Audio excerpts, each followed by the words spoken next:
S'il vous plaît, je vous ai dit, s'il vous plaît, je vous ai dit vos droits. C'est vous qui aimez faire trop de commentaires. Je vous ai dit vos droits. Et surtout, calmez-vous. Calmez-vous. Attendez les questions, essayez de les comprendre très bien. Et là, maintenant, vous les répondez.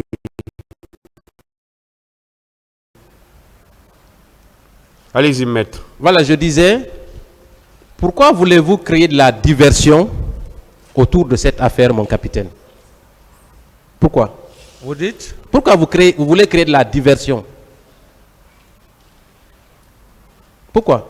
Quelle diversion? Parce que vous parlez de complot. Vous donnez des instructions fermes. Allez les mater au stade et vous nous servez un complot. Pourquoi? Mais maître, je pense que c'est une provocation. Je vois déjà cette provocation, mais je ne répondrai pas à cette provocation. Et je veux simplement vous dire que je ne cherche pas à vous convaincre ici. Moi, je cherche le tribunal. Et ce qui est important, c'est que depuis le début du procès, aucun des accusés n'a dit devant le président du tribunal que monsieur le capitaine Camara était en complicité avec moi, ou le capitaine Camara m'a donné des ordres. C'est ce qui est le plus important. Tout le reste, tout ce que vous êtes en train de dire, ça n'engage que vous. Très bien, je vais poursuivre. Vous avez également dit que dans ce complot, le président Alpha Condé a joué un rôle central, n'est-ce pas? Je ne réponds plus à cette question. J'en ai déjà parlé. Le moment venu, nous en parlerons. Est-ce que vous n'êtes pas en contradiction avec vous-même, mon capitaine, quand vous dites ça? Ça n'engage que vous. Pourquoi je suis cohérent. Pourquoi vous avez alors soutenu le président Alpha Condé en 2010? Vous l'avez dit dans une interview, oui ou non? Mais écoutez, maître, vous avez vécu les 10 dernières années passées. C'est vous qui avez peur, qui avez la peur dans le ventre, parce que vous ne voulez pas dire la vérité pour que ce peuple-là marche. Moi, je dirais la vérité. Mais moi, tout le monde connaît. Je ne suis pas poursuivi. S'il vous plaît, s'il vous plaît, s'il vous plaît. C'est vous qui êtes poursuivi. S'il vous plaît, laissez-moi aller au bout de mes idées. C'est vous qui êtes poursuivi, mon capitaine. Je dis que s'il vous plaît, laissez-moi aller au bout de... Ou bien, si quelqu'un a peur, c'est vous. S'il vous plaît. Laissez-moi aller au bout de mes idées. S'il vous plaît, monsieur Camara. Laissez-moi... Maître, quelle est la question? Je dis pourquoi j'ai soutenu le président Alpha. C'est pour cette raison que je veux lui répondre. Allez-y alors. Si vous avez bien compris la question. Voilà, j'ai bien compris la question. Maître, je ne suis pas un maudit. Je suis très loin d'un maudit. Tout ce que le président Alpha a fait dans ce pays, la Guinée forestière a été la seule région où il y a eu une guerre communautaire. Monsieur Camara, il veut savoir pourquoi vous avez soutenu monsieur Alpha Condé en 2010. Je l'ai soutenu dans le but de ne pas créer de la zinzanie, de ne pas opposer mes parents en Guinée forestière. Autrement, j'étais pris en otage. Mes propres parents sont venus me voir. Que vous voulez, oui ou non, monsieur Alpha, il va gagner les élections. Et pendant ce temps, les Guerriers et les Kounia, je suis un train d'union. Moi, je vais rester à Ouagadougou, prendre une position, monsieur le président, je ne pouvais pas. C'est comme une forme d'esclavage. D'autres questions? Donc, in fine, vous avez soutenu Alpha Condé en 2010. Ça, c'est clair. Pourquoi alors l'avoir soutenu en 2015 aussi? En 2015, j'ai fini par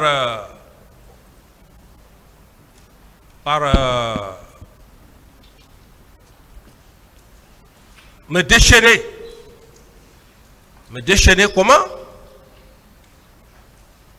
C'est vous qui ne connaissez pas le capitaine Dadis. En 2015, j'ai jugé nécessaire de venir en Guinée. Je savais que si je venais, j'irais directement en prison civile. Et même si je mourais à la prison civile, j'allais l'accepter. Parce que mes parents étaient dans une grande souffrance.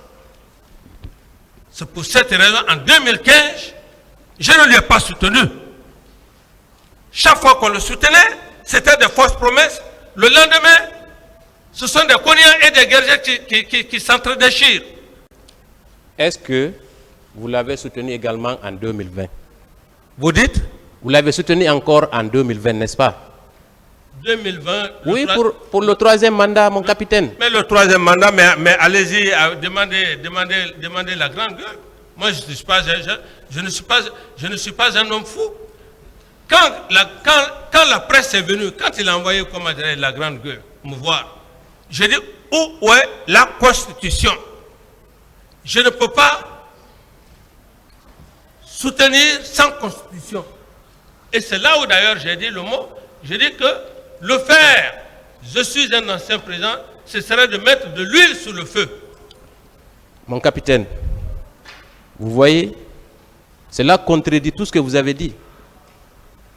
Sous prétexte que vous dites au départ qu'il a comploté contre vous, et c'est vous qui le soutenez. Vous savez en contrepartie de quoi? En contrepartie des ministres, de vos proches qui ont toujours été nommés dans les gouvernements successifs de M. Alpha Condé. Donc arrêtez de créer la diversion. Non, vous... Maître, Question. Maître, Pourquoi vous trompez, pourquoi vous voulez insulter l'intelligence des Guinéens, mon capitaine? Je dis bien, vous le savez très bien là où vous êtes. Vous savez ce que le professeur Alpha Condé a fait dans ce pays. Vous le savez? Oui, bien sûr. Vous le savez? Oui, mais vous l'avez soutenu pour qu'il fasse du mal au pays comme vous l'avez fait auparavant, n'est-ce pas? Et le mal qu'il faisait, comment dirais-je chez moi? S'il vous plaît, posez des questions. Vous savez, mon capitaine. Allez-y. Mon capitaine, vous ne pouvez convaincre personne que vous n'avez pas soutenu le professeur Alpha Condé en contrepartie de l'argent et des postes ministériels pour vos proches. Ça n'engage que vous? Oui. Ça n'engage que vous? Bien sûr. Moi, je l'ai soutenu par rapport à ma communauté. Par rapport à ma communauté, parce que ces deux communautés étaient permanemment en guerre avec la Zinzanie. Donc, vous êtes un communautariste? C'est vous qui êtes communautariste, pas moi.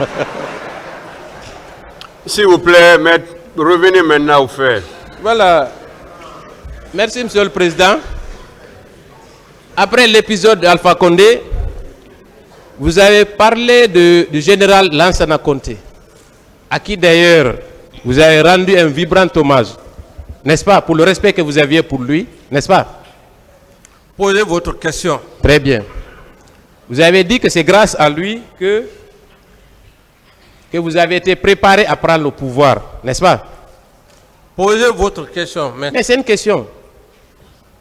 Que vous entreteniez 300 hommes. Est-ce que vous confirmez cette déclaration? Posez votre question. Si vous finissez... C'est une question qu'il est en train de poser. Si c'est de cette manière que vous posez la question, je n'ai pas de réponse à votre question.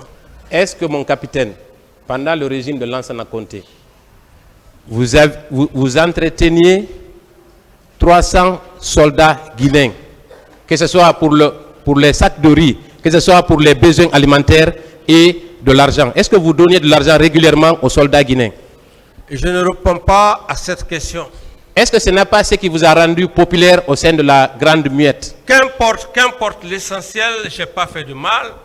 Et le plus important est que ce grand homme, c'est Dieu qui m'a mis dans son cœur. C'est ça, je ne suis pas allé au marché pour chercher cette estime. C'est le plus important. Voilà. Vous avez maintenant, toujours... que vous prenez que vous jugez ça sous un autre angle, ça n'engage que vous. Est-ce que, mon capitaine, vous avez toujours parlé de la lutte contre la gabégie comme étant votre cheval de bataille, n'est-ce pas?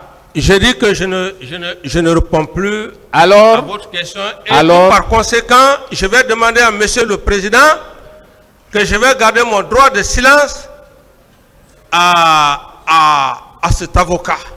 C'est votre droit, mais vous ne pouvez pas l'empêcher de poser ces questions.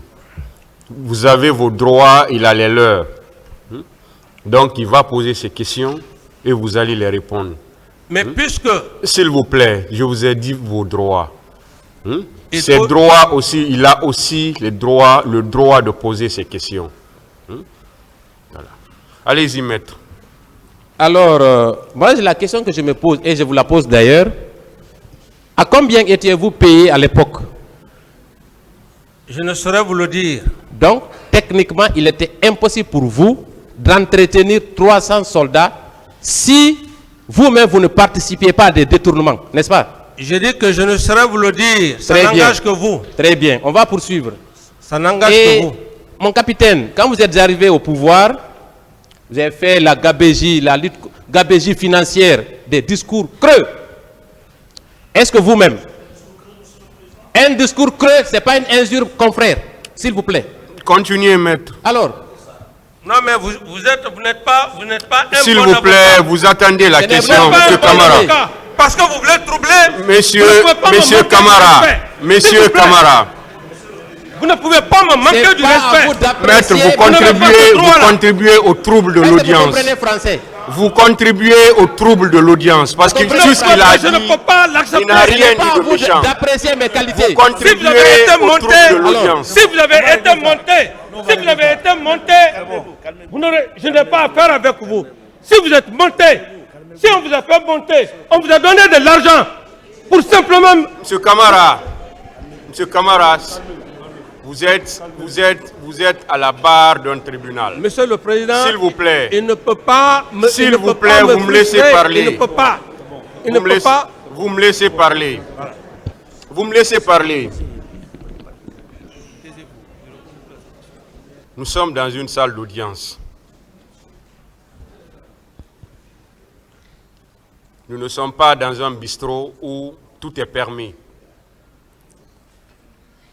Je vous ai dit vos droits dès à l'entame de votre interrogatoire. Vous pouvez répondre ou vous pouvez dire que vous ne répondez pas. C'est très simple. C'est très simple. Mais comprenez que celui qui vous pose des questions, il a aussi le droit de vous poser des questions. Et il va vous les poser. Vous êtes là pour répondre aux questions. Dès qu'il y a un terme offensant ou il y a des propos vraiment qui ne doivent pas être employés, là le tribunal va intervenir directement pour demander à ce que ces propos soient retirés, ou bien qu'on ne vous les dise pas. Mais il y a des termes vraiment qui ne sont pas du tout offensants. Dire un discours creux, ça, ce n'est ni un propos offensant, ça ne veut rien dire pratiquement. Si vous ne l'avez pas fait, vous pouvez tout simplement dire « je ne l'ai pas fait ». Ça ne demande pas à ce que les gens s'enflamment dans la salle. Pour troubler l'audience, ça ne veut rien dire. Ça ne veut rien dire. Discours creux, ce n'est pas une injure, ce n'est pas un propos offensant. Je pense qu'on peut répondre à ça, simplement. Et on ne peut pas dire que parce que je ne réponds plus, donc vous n'allez pas me poser des questions. Ça, les règles du jeu ici, ce n'est pas vous qui les donnez, M. Camara. C'est pourquoi je vous dis vos droits dès l'entame. Le tribunal est très patient, il vous suit. Pourquoi je vous ai dit, on va vous poser des questions de la façon la plus courtoise, de la façon la plus respectueuse. Mais de votre côté aussi, vous devez répondre de la même façon. Ça va se passer comme ça, ce sont les règles ici. On va vous poser toutes les questions qui tendent à éclairer la lumière du tribunal. Vous-même, vous avez fait votre discours. Vous avez parlé assez de choses ici. Assez de choses. Et on est en train de vous poser des questions sur ce que vous-même vous avez dit à l'audience ici. Donc, tout ce que vous avez à faire, c'est de répondre à ces questions-là. C'est de répondre à ces questions. Je vous ai même dit, vous pouvez répondre par oui ou par non. Ou vous dites, je ne réponds pas à cette question. Parce que ça, c'est clair, ça, c'est très simple. Mais si vous vous énervez et que vous voulez que ce que vous voulez que ça se passe comme ça ne peut pas se passer comme ça. Vous avez certes des droits, mais vous avez également des obligations. Voilà. Et c'est comme ça que ça va se passer, M. Camara. Ça n'a pas commencé avec vous. Tous les accusés qui se sont succédés avant vous, ça a été pareil. Et ça va continuer comme ça pour vous, ainsi que les autres accusés qui vont venir après vous. Ça va se passer comme ça. C'est ça les règles. Maître DS, continuez. Merci, Monsieur le Président. Continuez, Maître DS. Voilà, merci, Monsieur le Président. On va venir, lors de la prise du pouvoir, vous avez indiqué avoir reçu 22 millions de dollars, n'est-ce pas, mon capitaine? Où sont ces 22 millions? Je ne réponds pas à cette question. Est-ce que vous savez qu'il y a une procédure judiciaire qui est actuellement pendante à l'ORDEF pour justement rechercher ces 22 millions de dollars? Je ne réponds pas à cette question. S'il y a des commentaires, Monsieur le Président, quand je dis que je ne réponds pas à cette question, vous avez bien dit qu'il n'y a pas de commentaires. Et j'estime que j'ai aussi ce droit, Monsieur le Président. C'est pourquoi quand vous dites que vous ne répondez pas, restez là, s'il vous plaît. Quand vous dites que vous ne répondez pas, mais vous-même vous dites je ne réponds pas, mais vous continuez encore. Non, c'est parce que... S'il vous plaît, quand vous dites que vous ne répondez pas, attendez une autre question. Mais si vous-même vous dites je ne réponds pas, ou bien vous commencez d'abord par faire des commentaires, après vous dites je ne réponds pas. D'accord. Donc quand vous dites je ne réponds pas, attendez une autre question. Donc c'est pourquoi vous devez vous calmer. Continuez, maître. Merci, Monsieur le Président. Encore une fois. Est-ce que vous savez que des poursuites sont engagées pour la recherche de ces 22 millions de dollars? Je n'en sais rien. Donc, vous et le général Konaté, il va falloir d'un moment à un autre vous expliquer sur ces faits. Je passe. Lors de votre premier interrogatoire à la barre, le jour-là, vous avez demandé le renvoi pour cause de maladie, vous avez déclaré ceci. Un officier d'état-major est fait pour la prison et la guerre. Est-ce que vous maintenez cette déclaration, mon capitaine?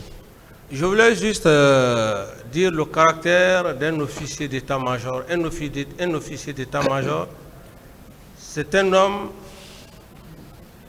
de caractère au sens le plus élevé de l'honneur et de la dignité. Et lorsqu'il accepte aller sous le drapeau, il ne va pas sous le drapeau pour faire plaisir à quelqu'un, il va sous le drapeau pour défendre les couleurs. Donc par conséquent, il peut trouver la mort, il peut trouver, et si d'ailleurs il est pris prisonnier pendant la guerre, il est fait comme prisonnier, c'est dans ce sens-là qu'il faut comprendre qu'on n'est pas officier qui le veut. Voilà. Merci pour ces brillantes explications, mon capitaine.